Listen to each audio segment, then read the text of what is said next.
Richard walked along the forest path, seemingly lost in thought, paying little attention to the conversations happening behind him. A blind old man in a straw hat rode on a donkey behind him. Beside the man walked a girl in knight's armor, leading her horse by the reins. Young and beautiful, with a smile on her face, she frequently glanced at the unusual puppy with blue fur and tiny horns that joyfully ran around them. The old man said something, and the girl laughed. Richard slowed his pace, trying to catch their conversation, but then, displeased, continued on his way. The old man, squinting slyly, remarked, "Don't sulk. Agna was just joking and won't call you that anymore." Richard abruptly turned around, and seeing the old man's amused face, he flared up. "I don't care what she calls me, be it a devil or an old man." He turned away sharply and quickened his pace, leaving the old man and the girl behind. The old man merely grinned, while the girl lowered her gaze with a smile. It had been 2 weeks since the three of them had left Count Graydon's estate. During that time, Richard had grown even more silent.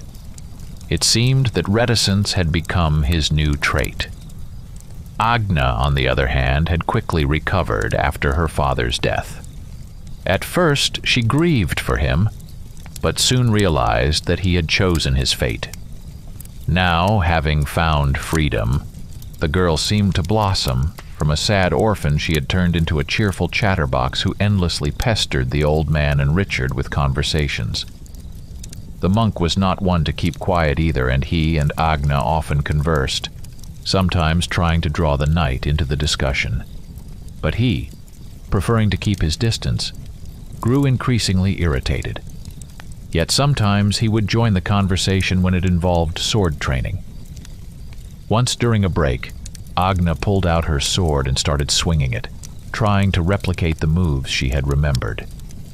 The old man, watching her, began giving advice, correcting her stance and angles of attack. Everyone was surprised to learn that the old man was skilled in fencing, to which he merely smirked and said, "I was young once, and knew many things."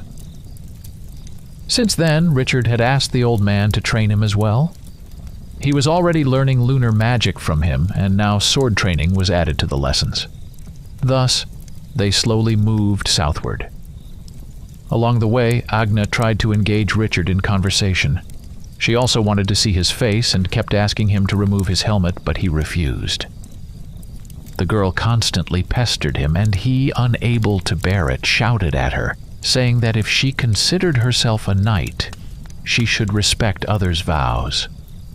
This offended her, and she pouted, saying, "That old man is too grumpy."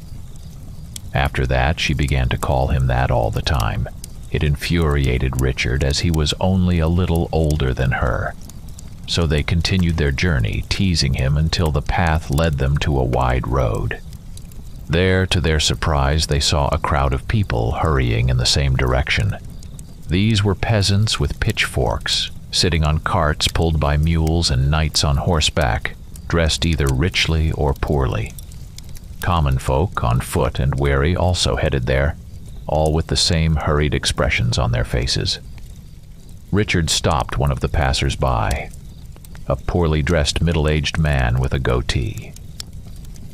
The man turned around, clearly irritated at being stopped, but upon seeing the tall and powerful knight before him, his anger quickly dissipated. "Where is everyone headed?" Richard asked. "Everyone's going to the Forgotten Swamps. They say someone spotted the rune deer there."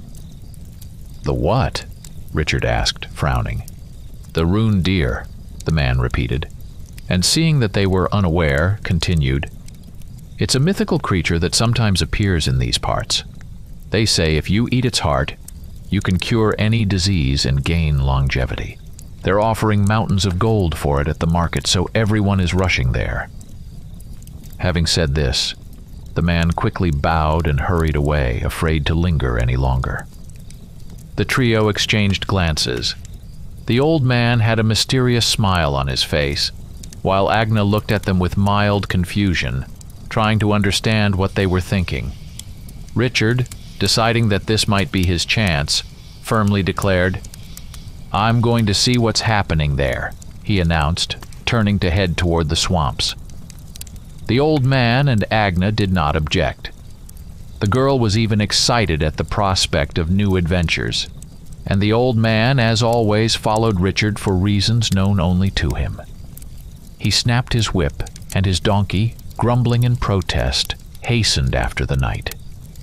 They continued along the road, which soon turned into a forest, where its width narrowed to 2 deep ruts, with thick grass growing in between.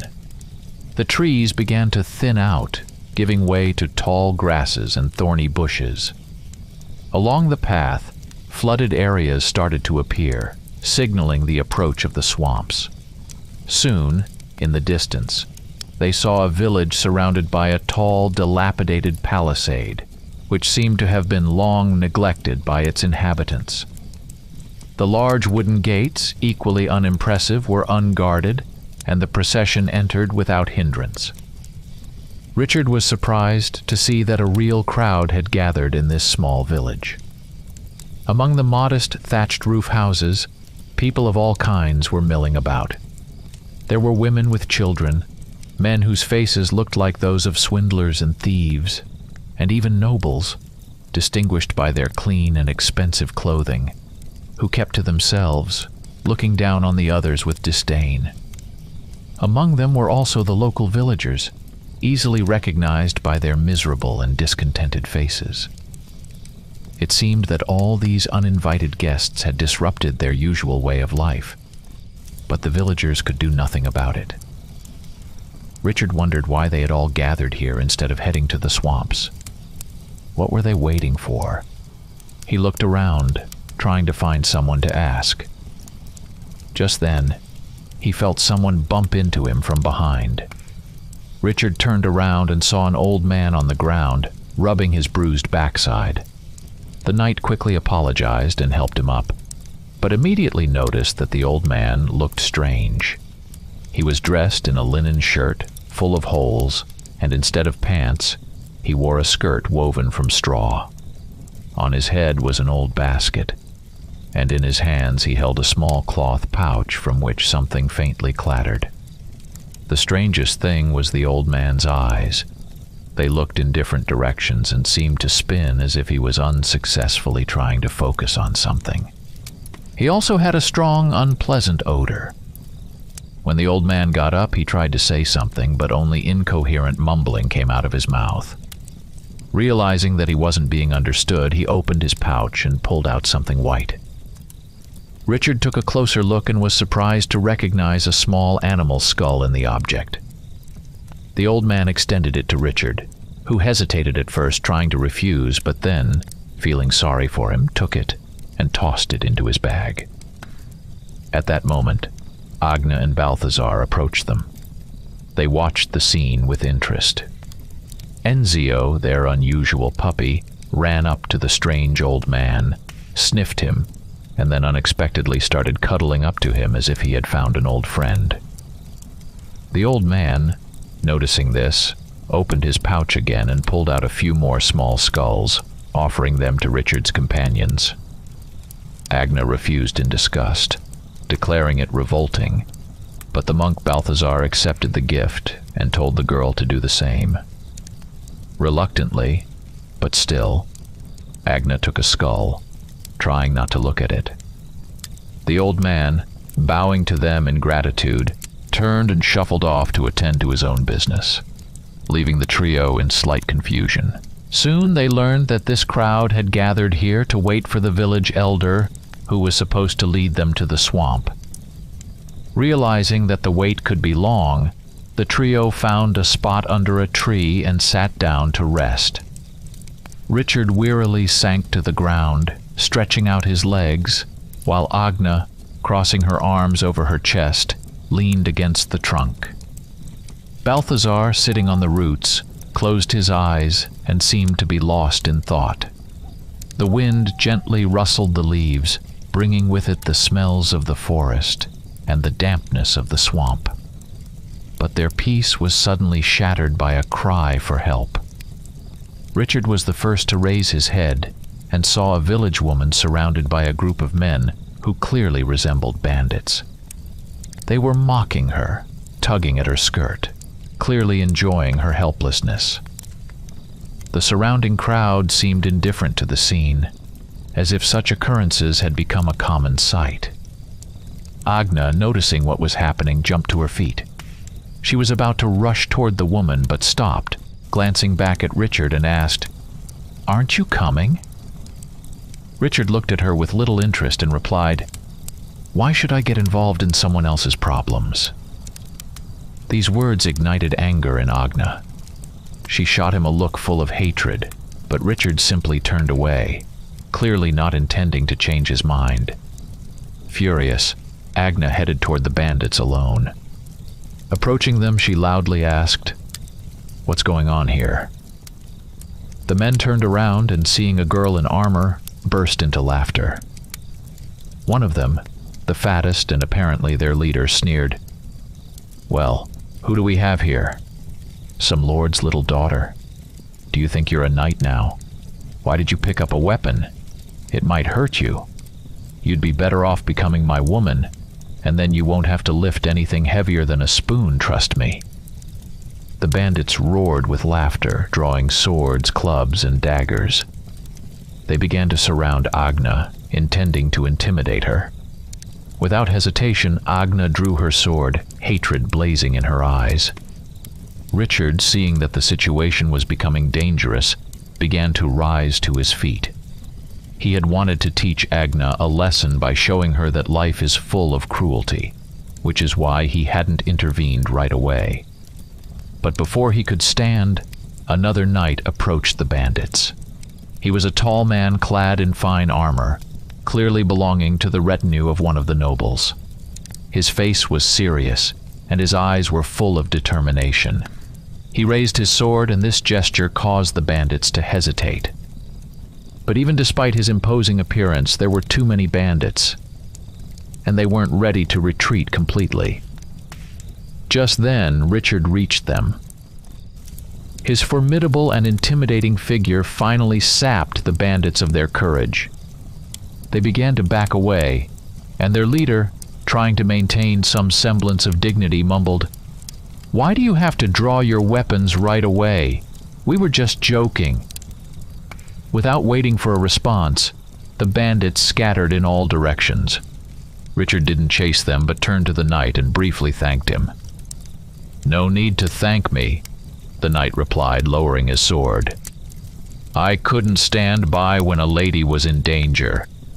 My name is Ankle, and I serve Baron Burns." He nodded toward a group of nobles standing behind him. Richard and Agna introduced themselves as well. Agna, still a bit shaken, thanked him. Ankle bowed and said, "Are you also heading to the swamps? I hope we can help each other in case of danger." With these words, he headed back to his companions. Richard watched him go, then turned his attention to Agna, who gave him an angry look before walking off toward Balthazar. Richard sighed wearily and, without a word, followed her. The trio sat in silence, each lost in their own thoughts.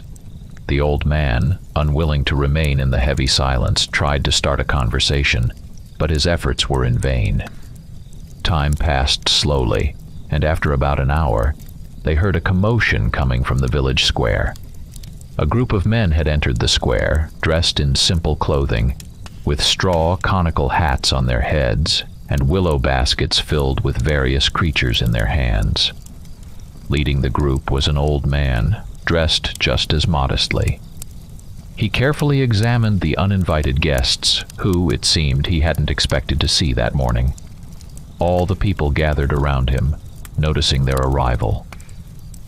One of the nobles stepped forward, explained the situation, and demanded that the elder lead them to the swamps. The elder listened to their demands, and realizing what they wanted, simply shook his head and replied, "Where you intend to go, we wouldn't go even under the threat of death. Moreover, We cannot show you the way, as we do not enter the forgotten swamps, only hunting at their edge. It is truly a dangerous and cursed place, and I would advise you not to go there." However, the noble, clearly unimpressed by the warnings, coldly responded that they were going there regardless, and the elder must lead them. His words were backed by action.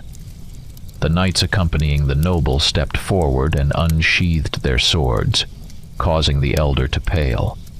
In fear, he quickly said, "Wait, I have a guide who has been to those places." The noble asked in surprise where this person was. The elder then raised his hand and pointed at the old man in the crowd. All eyes turned to the very same crazy old man who had earlier approached Richard with the skulls. When the people realized who was supposed to lead them to the swamps, a murmur of discontent rose among them. The elder, seeing that the people were beginning to protest, hastily added, "There are no other options. He is the only one who can lead you. It's best to leave at dawn." After his words, there were discussions and whispers among the crowd, but indeed there was no other choice, and reluctantly they began setting up camp, preparing for the night. The trio sat by the fire, enjoying the warmth and light of the flames, which were the only source of comfort on this grim evening. After dinner, they silently pondered the day ahead. The monk, as usual, was restless and soon stood up, quietly disappearing into the darkness, leaving Richard and Agna alone. Feeling awkward, Richard suddenly asked, "Are you okay?" Agna looked at him in surprise, not expecting such a question. "I thought you didn't want to talk to me," she replied. Richard didn't know what to say in response. Her words caught him off guard. "We seemed to get along well when we first met," she continued. "But for some reason, you've become so prickly, and I don't understand why." Richard remained silent. He couldn't admit to her that he was afraid of getting close to people. The fear of experiencing the pain of loss and betrayal again tore at him from the inside, making him push away even those who showed him kindness. They sat in silence, the crackling of the fire the only sound breaking the tense pause. Finally, he decided and said, almost in a whisper, "Maybe someday I'll tell you." At his words, Agna's eyes lit up, and it seemed her usual cheerfulness returned. But suddenly, the stillness of the night was shattered by a terrifying scream coming from outside the village. Then a second and third followed, merging into a horrific cacophony that chilled the blood. The screams sounded like the death wails of someone filled with despair and hopelessness. Richard immediately jumped to his feet and, drawing his sword, rushed to the gates. Along the way, he heard the cries of the villagers, shouting that it was the Glacevites, spirits of the swamps. When Richard exited the village, he saw glowing orbs hovering over the swamps, slowly moving through the air as if searching for something. But fortunately, they didn't enter the village, as if held back by an invisible barrier. The pale village elder approached Richard, muttering to himself that this was a bad omen. Without wasting any time, Richard asked, "Do these spirits appear here often?" The elder simply shook his head, his voice trembling as he replied, "I'm seeing them for the first time." "You'd better go back to the village," a voice sounded from behind. Richard turned around and saw the monk Balthazar. "They won't harm us inside. It's better if you go to sleep," he added. Richard nodded, and together with the elder, they locked the gates. But fear filled the village like a thick fog. The screams outside continued, giving no peace, and the villagers couldn't close their eyes. For Richard, this wasn't a problem, but Agna was visibly nervous, her gaze darting around, and Enzio began howling in tune with the eerie wails that echoed from beyond the walls. The night passed under these terrifying sounds. Only with the arrival of morning did the screams cease, and the glowing orbs disappeared, as if dissolving into the pre-dawn mist. People began to gather in the village center, and their faces showed fatigue. They looked haggard, with red, sleep-deprived eyes. The nobleman who had argued with the elder the day before looked particularly strange. He jerked his head as if trying to shake off a nightmare. Richard looked at Agna. Unlike the others, she looked relatively normal. It turned out that the monk had cast a sleep spell on her last night, and she had slept soundly, waking up quite refreshed. Soon the elder came out to them, leading the same mad old man who had pestered Richard with skulls the day before. The elder whispered something in his ear, and the old man nodded, then, limping and hobbling, headed for the village exit. Reluctantly, but having no other choice, the people followed him. Some exchanged wary and fearful glances, especially the nobles, who were not used to entrusting their fate to such a person. As they moved forward, the landscape began to change. The road, initially firm and wide, gradually narrowed, disappearing into a wild and desolate expanse. The ground beneath their feet became increasingly wet and soft. Tall, gnarled trees with blackened bark loomed over them, their branches like bony fingers reaching for the sky, blocking out the sun. Between these trees grew thick reeds, intertwined with thorny bushes, making the path even more difficult. The water beneath their feet quietly gurgled, and with each step, it seemed to pull them deeper into its dark maw.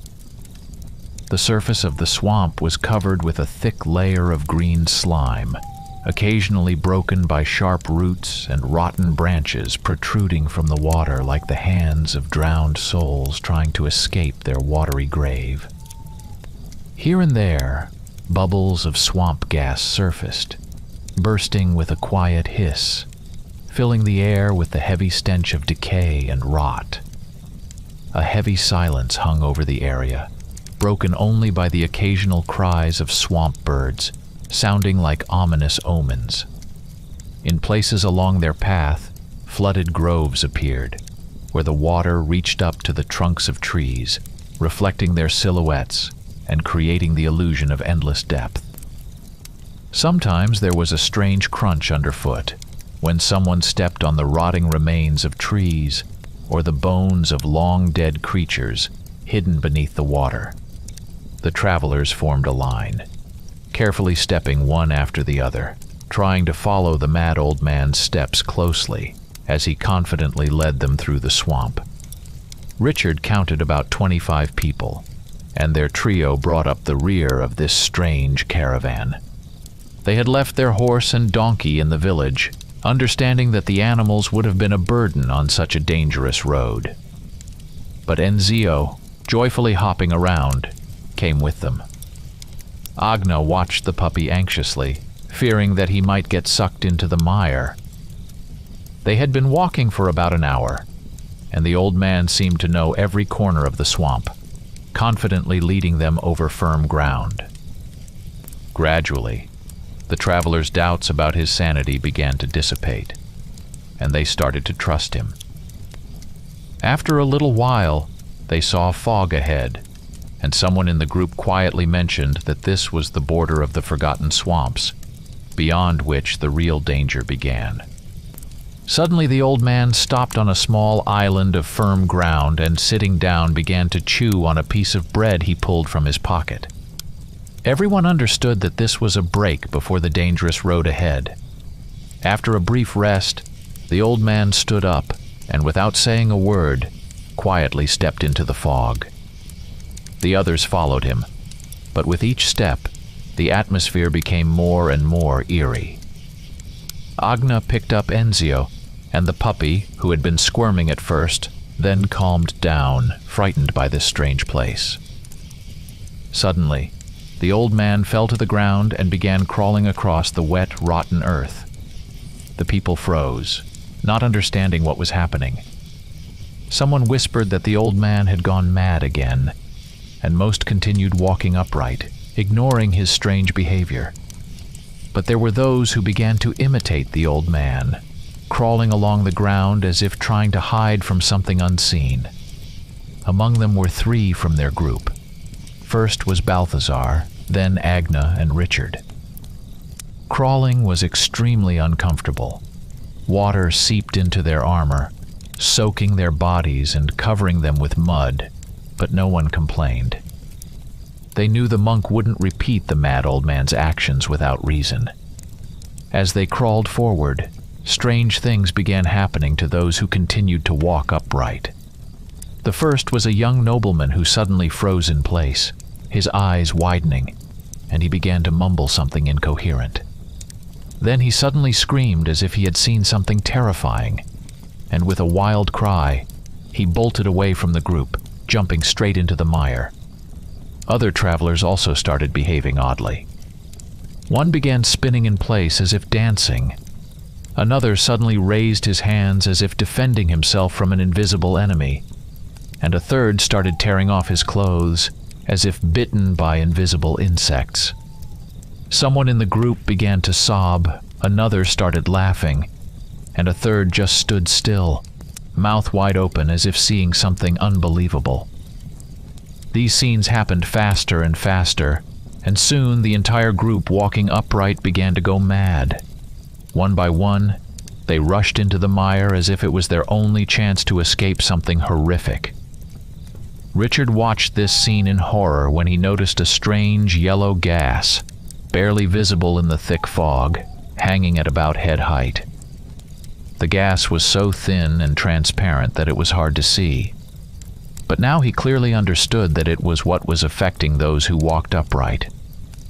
Richard wanted to rush to help these people, but the monk stopped him, grabbing his arm and quietly saying, "They can't be helped anymore. It's too late.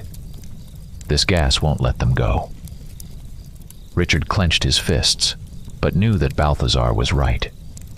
He turned to follow the others, leaving behind those doomed to die in these cursed swamps.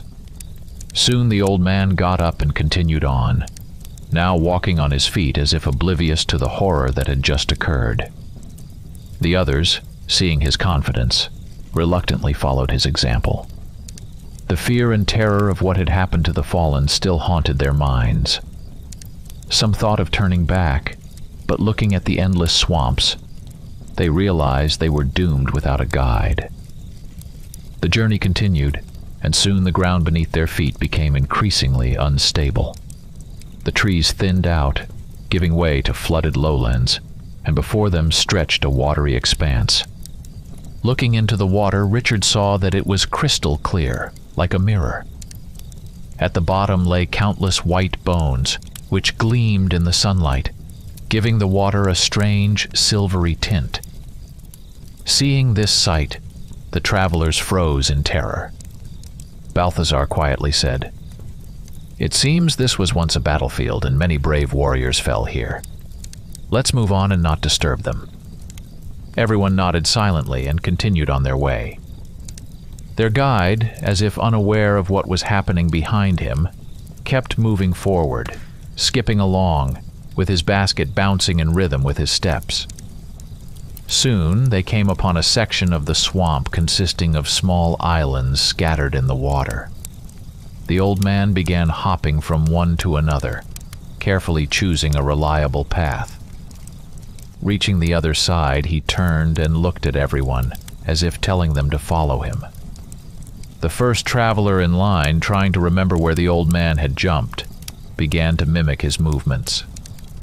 But suddenly the island beneath him gave way, and the man started sinking into the mire. The swamp swallowed him instantly, leaving no trace. The man behind him screamed in panic and almost stepped onto another deceptive island, but remembered in time that the old man had taken the left path and followed the correct route. The group slowly, cautiously made their way across the swamp, emerging onto solid ground. The trio was again at the rear. Suddenly, Balthazar turned to Richard and, looking at him, said, You're not going to let a blind old man hop across these islands, are you?" Richard smirked. "You can't fool me. I know you're not blind." Saying this, he grabbed the monk and hoisted him onto his back, then let Agna go ahead and followed her, carefully jumping from island to island. Suddenly, a scream echoed from ahead. Giant leeches began leaping out of the water, hideous creatures that immediately started latching onto those who hadn't yet crossed. One by one, they dragged their victims into the depths of the swamp. Seeing this, Richard cursed and quickened his pace. He leaped onto the island where Agna stood and, grabbing her, slung her over his shoulder. With a powerful push, he began rapidly jumping from one island to the next, dodging the bloodsuckers' attacks. Solid ground was already close, but the leeches intensified their attacks. Richard summoned all his strength to evade them, kicking and punching them away. He kicked one of them aside, but more kept coming, and he realized they wouldn't last much longer. In desperation, Richard concentrated and unleashed a burst of lunar energy, which flashed around him, blinding and repelling the attacking creatures. This gave him a brief moment, and he managed to reach solid ground, where he carefully set the monk and Agna down. The girl, shaken by what had just happened, looked terrified, her face pale with fear. The old man, however, remained as carefree as ever, showing no concern about what had just occurred. Richard looked around in horror and realized that only 10 of them were left. Among the survivors, surprisingly, were the bandit and 2 of his accomplices. Also surviving were the nobleman, the knight they had met earlier, and the count. These were the few who had managed to escape the deadly dangers of the swamp. The mad old man, either unaware of the losses among the travelers or simply indifferent to them, continued on his way. The swamp seemed to stretch on endlessly, and with each step, the travelers grew more and more exhausted. The day slowly drifted towards dusk, and shadows began to deepen. Richard was about to say something to their guide about the need to stop when they suddenly noticed a small grove ahead. Walking into its dark but somewhat more welcoming depths, they found themselves in a small clearing. At its center, as if guarded by ancient trees, stood a shrine. It appeared to be an ancient stone structure, half overgrown with moss and ivy. Around it were pillars with old, tattered flags bearing unfamiliar symbols. At the center, on a stone pedestal, stood a statue depicting the goddess of the lunar night. It was made of white marble, which, despite the years, remained almost untouched by time. The figure of the goddess was slender and graceful, with long hair cascading down her shoulders in waves. Her eyes, inlaid with silver, seemed alive, reflecting the faint light of the moon, which had just begun to rise above the trees.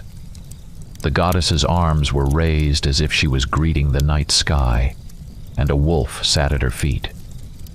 When the travelers entered the clearing, they felt some of their tension ease. This place seemed protected from the darkness and horrors of the swamp. Balthazar, upon seeing the statue, hurried to it, fell to his knees, and whispered a quiet prayer, bowing respectfully.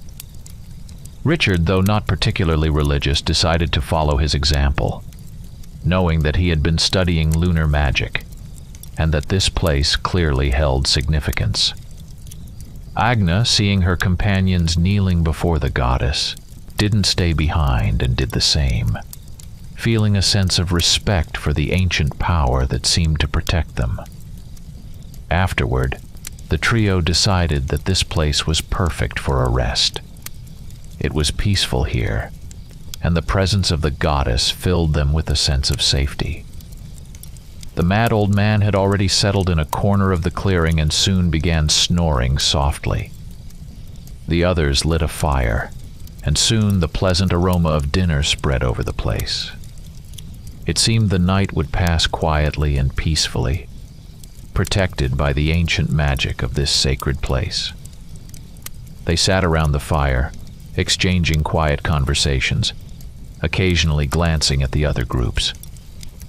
Richard couldn't help but notice that despite all the dangers they had faced, neither the noblemen nor the bandits nor their companions were thinking of turning back. He was amazed at how people, driven by greed, were willing to face death, even though they hadn't expected it to come so close. The thought that death always comes suddenly tormented him as he heard rustling noises beyond the shrine.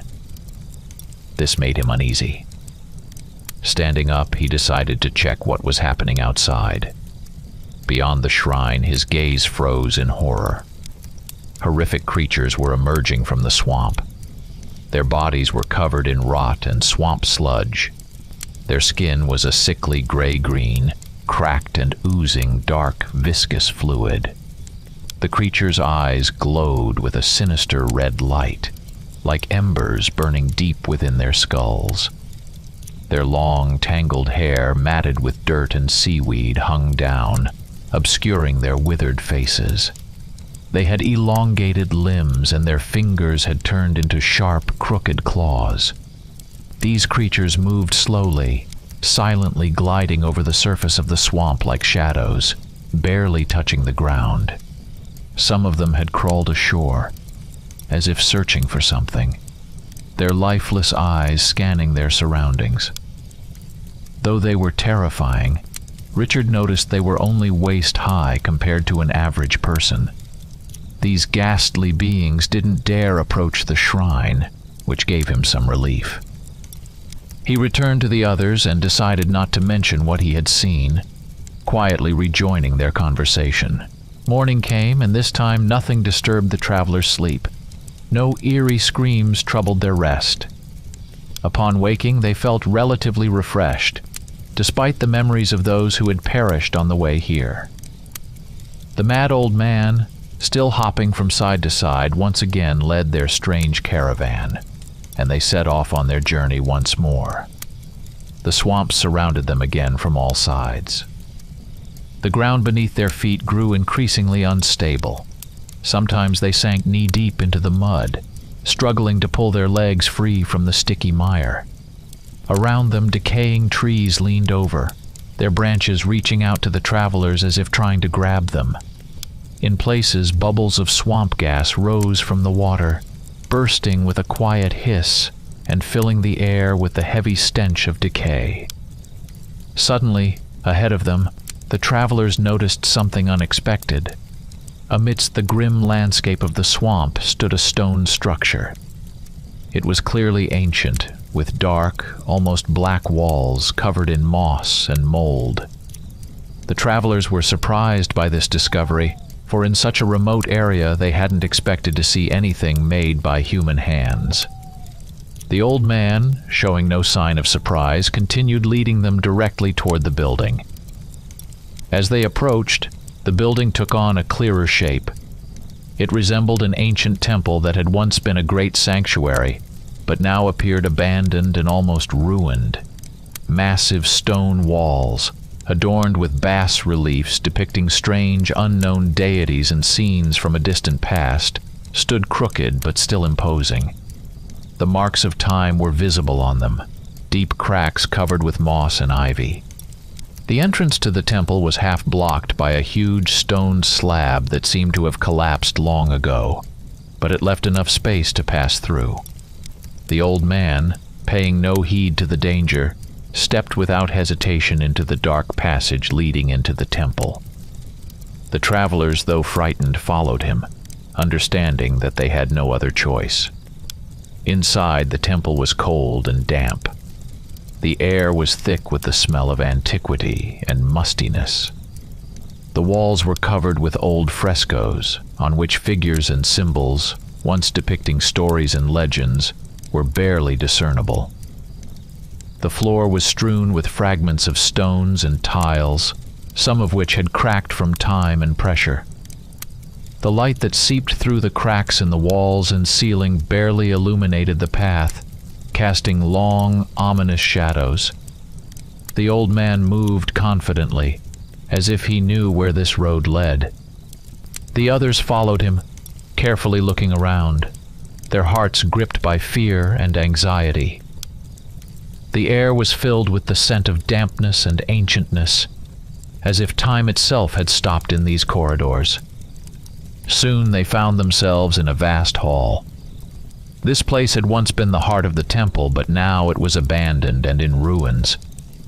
The hall was wide and tall, its vaults lost in the semi-darkness, and the walls were adorned with faded bas-reliefs and ancient symbols. Scattered everywhere were skeletons, evidence that a brutal battle had once taken place here. Some skeletons were covered in remnants of armor, while others lay in tattered garments as if taken by surprise. Weapons and shields, broken and rusted, were scattered across the floor, and in some places dark stains were visible on the stones, possibly traces of long-spilled blood. At the center of the hall was a huge hole in the ground, surrounded by debris. It looked as if something had burst through the floor and escaped, leaving a trail of destruction. Around the hole were deep claw marks etched into the stone, as if some giant creature had clawed its way out from the temple's depths, breaking through its protective walls. The travelers froze in horror, taking in the scene. Richard couldn't shake the feeling that they had found a place where something ancient and evil had been awakened. When he looked at the walls, his gaze settled on a fresco depicting a strange scene. It showed people standing on the ground, looking upward with expressions of terror on their faces. Above them, in the clouds, were enormous eyes with diamond-shaped pupils, watching them with cold indifference. Richard felt a chill run down his spine. This symbol, these eyes, they seemed familiar to him. He had seen them before. Trying to understand what it could mean, he turned to Balthazar. "Do you know what this symbol means?" The monk looked at the fresco, his face remaining calm, but a shadow of concern flickered in his eyes. "I'll tell you about it once we're outside," he replied quietly. They continued to explore the temple, hoping to find something that might shed light on what was happening. But no matter how much they searched, they found nothing significant. Skeletons, rusty weapons, crumbling walls, all these spoke of a past catastrophe but provided no answers to their questions. The old man, seemingly having completed his task, turned and without a word, headed for the exit. The travelers, realizing there was nothing left to hold them here, followed him, eager to leave this ominous place as quickly as possible. On the way out of the temple, Richard couldn't stop thinking about what kind of creature could have emerged from that dreadful hole in the ground. Questions swirled in his mind. Why was he constantly encountering all sorts of monsters?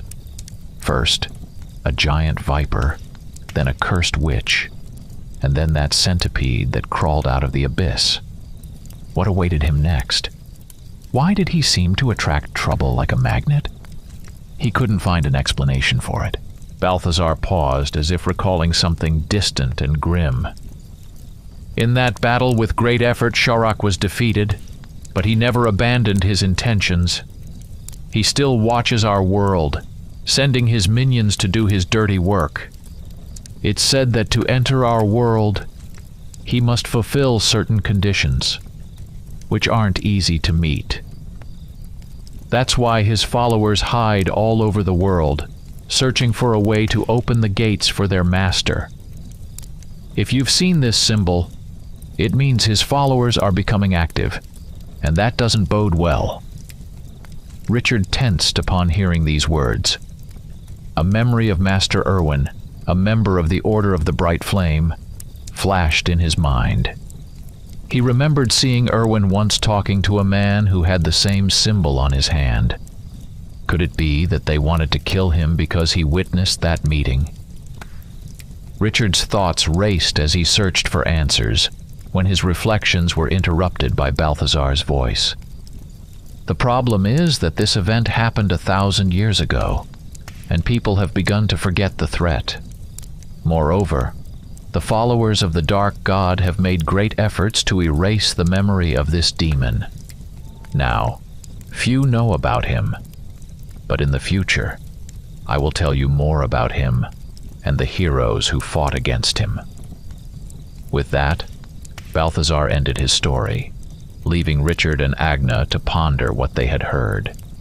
Suddenly, their thoughts were interrupted by the loud barking of Enzio, who was running nearby as if he had noticed something or someone. The entire group immediately turned their heads toward the noise. One of the bandits, pointing ahead, shouted, "Look, a deer! There's a deer!" Everyone looked where the bandit was pointing, and sure enough, on one of the small islands in the middle of the swampy expanse, a strange deer was quietly grazing. It was a dwarf, no larger than a small dog, with delicate, curved, and slender antlers. Its entire body glowed with a soft yellow light, as if the creature itself was woven from sunlight. Its hide was covered in black runic symbols that formed beautiful, intricate patterns, which seemed to move slowly, shimmering and playing in the light. The deer looked like a being from another world, as if it had descended from an ancient legend. Greed flared in the eyes of the bandits and nobles alike. They forgot everything: warnings, fear, common sense. Enthralled by the sight of such a rare creature, they drew their weapons and rushed forward, eager to capture it. The mad old man, seeing what they were doing, waved his arms in despair, trying to stop them, but no one paid him any attention. His gestures were full of warnings, but greed had clouded the minds of those who pursued the deer. Richard, realizing the situation was spiraling out of control, quickly turned to Balthazar. "Stay with the old man. I'm going after them." And without waiting for a response, he dashed after the madmen who were already chasing the deer. The deer, sensing danger, immediately darted forward. Its movements were smooth and graceful, like a light breeze gliding over the water's surface. It seemed to know every island, every path through the swamp. The travelers pursuing it, on the other hand, were forced to leap from island to island, trying not to fall behind, but despite their agility, they barely kept pace with the wondrous creature. The deer ran without looking back, its glowing silhouette flickering among the mist and trees, leading them farther and farther into the depths of the swamp. It seemed as though it was guiding them to a specific place. Soon a large island surrounded by murky water came into view. The deer, as if sensing the approach of its pursuers, paused for a moment, then with a single leap, landed on the island. At the center of the island stood a massive tree, a gnarled old oak, whose branches were almost completely bare of leaves, and its bark appeared dry and cracked. This tree looked as if it had survived millennia, and now its life was nearly extinguished. It stood like a sentinel, frozen at the boundary between worlds, guarding its ancient secrets. The deer stopped at the roots of this mighty oak, as if waiting for them to follow. Its light continued to softly illuminate the surroundings, casting strange shadows on the ground. The travelers crossed onto the island, each carefully balancing on the narrow paths among the swamps. When they reached their destination, the group surrounded the deer, which now pressed itself against the roots of the old oak, as if seeking protection. One of the bandits, without hesitation, threw a metal net that clattered down on the deer, pinning it to the ground. Now they were sure their prize was in their hands. But there remained one problem: how to divide it among themselves. The nobles and bandits glared at each other with malice, their eyes sparking with hostility. The nobles, accustomed to power, were not about to yield a prize that could bring them wealth and fame. The bandits, on the other hand, saw the deer as their chance to escape poverty and claim their place in the world. The tension was rising, as if the very ground beneath their feet could feel it, and was ready to explode. One of the bandits slowly drew his sword, and the nobles responded in kind, ready for a deadly confrontation. Richard stood aside, watching as the situation escalated. He knew that something terrible was about to happen, but he didn't know how to act. Meanwhile, the rest of the travelers approached. The mad old man continued to mutter to himself, waving his hands, trying to warn them of something, but no one paid attention to him. Balthazar watched the events unfold with slight displeasure, while Agna held Enzio, who was struggling and barking furiously, sensing the danger. Suddenly, the familiar knight, Ankle, stepped forward. Ignoring the tense looks from the bandits and nobles, he walked straight up to Richard. Stopping before him, Ankle said, "We have finally found this creature. If you'll allow it, Sir Richard, my master, Count Burns, is willing to pay you a generous sum if you relinquish this beast to us. I personally ask you to agree. We need this deer very much." Richard hesitated. He didn't need the money. He still had a considerable amount left from his tournament winnings. But his thoughts were occupied with another question. Could the heart of this creature rid him of his curse? Before he could answer, Ankle's words sparked a furious outburst from the bandit leader. He shouted something, brandishing his sword, and was about to attack when something unexpected happened. Suddenly, the air filled with horrifying screams that sent chills down everyone's spine. These screams had been heard before, and everyone instantly recognized them as coming from the same creatures that had surrounded them in the village earlier. Their familiar but still terrifying wails grew closer and louder. Balthazar, pale, whispered, "These are the Glazevites, the spirits of these swamps. If you look at them too long, you can lose your memory. These swamps got their name because of them. They are very dangerous, and if they attack, we will simply turn to dust." The Glazevites continued to appear, filling the space around the island. Their glowing, almost transparent figures incited panic among the travelers. The group huddled together, aiming their weapons at the approaching spirits, though they weren't sure if ordinary weapons could stop them. The deer, still pinned to the ground, looked at them with its large, frightened eyes. The circle of creatures around them tightened, and Richard was ready to fight when he noticed the mad old man stepping forward and extending his hand toward one of the spirits. In his hand was the very skull Richard had seen earlier. The moment the old man offered it, a soft light spread around him, as if a protective cocoon enveloped his figure. The skull in the old man's hand slowly dissolved in the light, and as he walked through the ranks of the Glazevites, he remained unharmed. Richard instantly understood what needed to be done.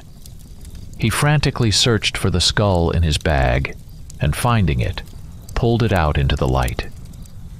He glanced back at Balthazar, who was already holding his own skull in his hands, ready to follow the old man.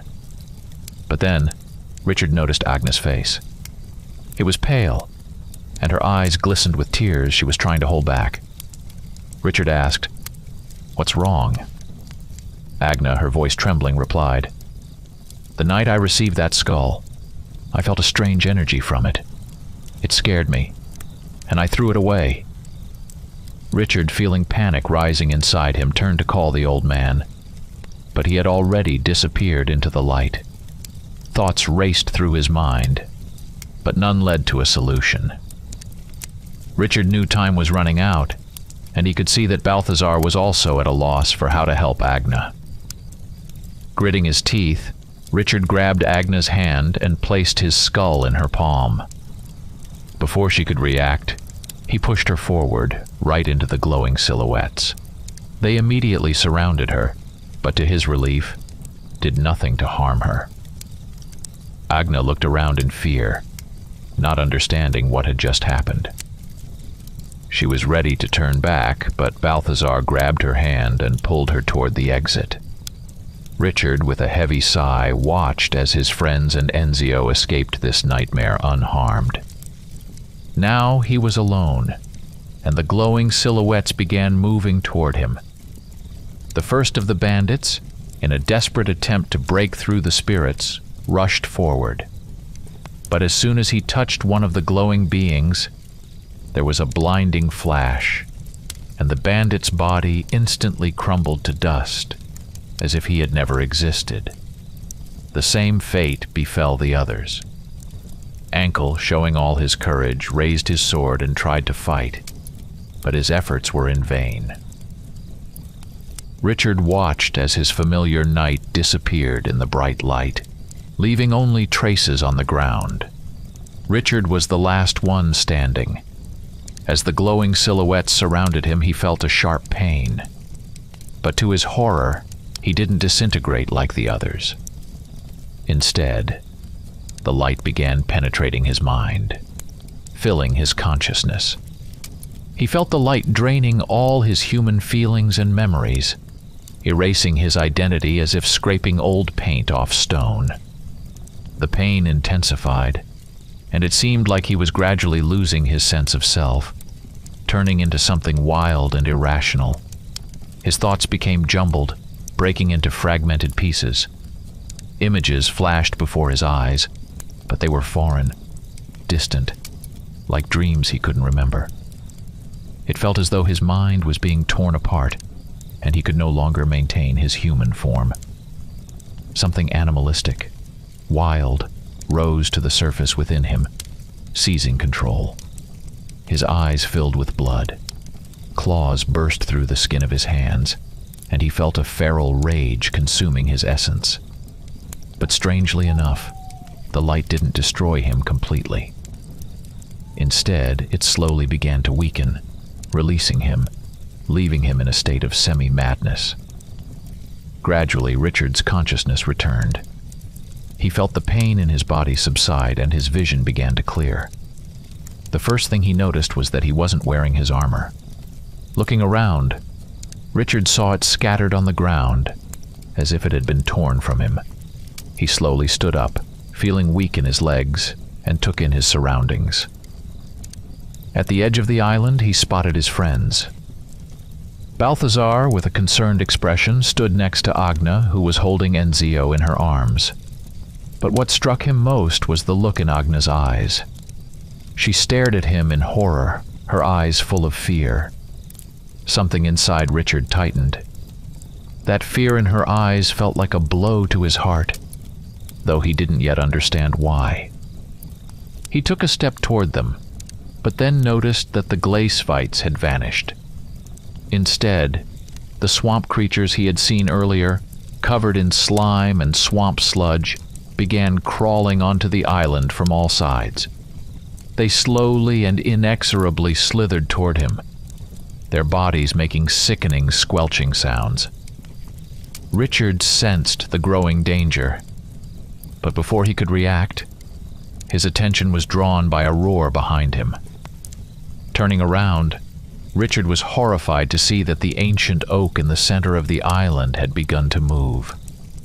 The tree had come to life, its branches and roots moving like giant serpents, covered in black bark that gleamed in the light like metal. The oak seemed to have transformed into a demonic creature that groaned and surged toward Richard with fury. Richard didn't hesitate. He grabbed the sword lying nearby, his hands tightening around the hilt, and he charged into battle. The oak, like a living creature, tried to strike him with one of its branches.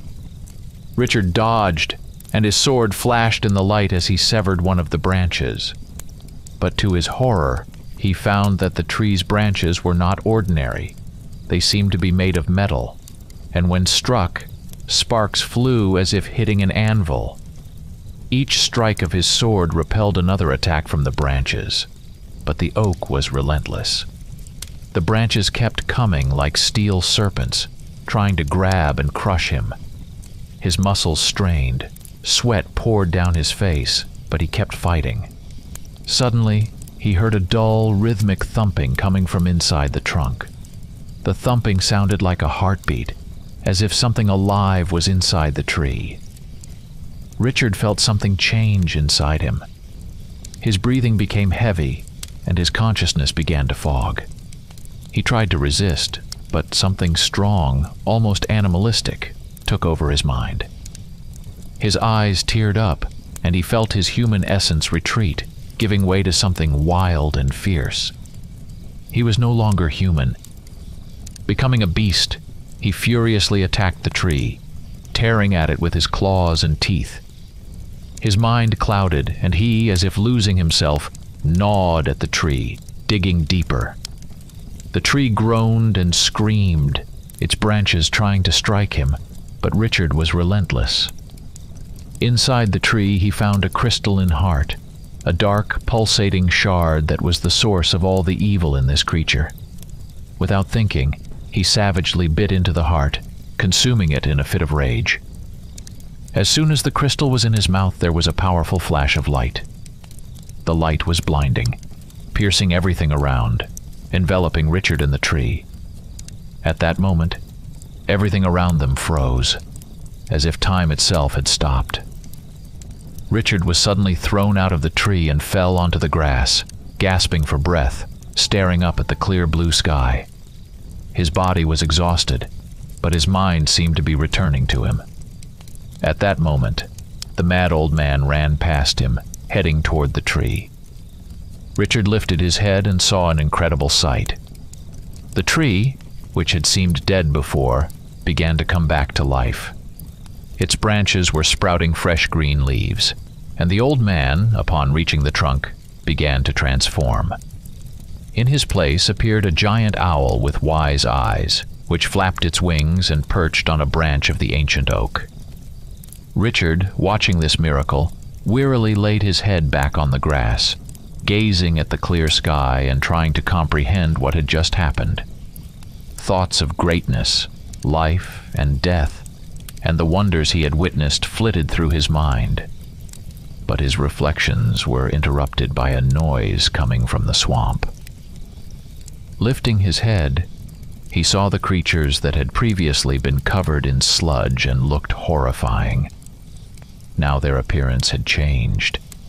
It was as if a curse had been lifted from them, and the sludge began to drip away, revealing their true nature.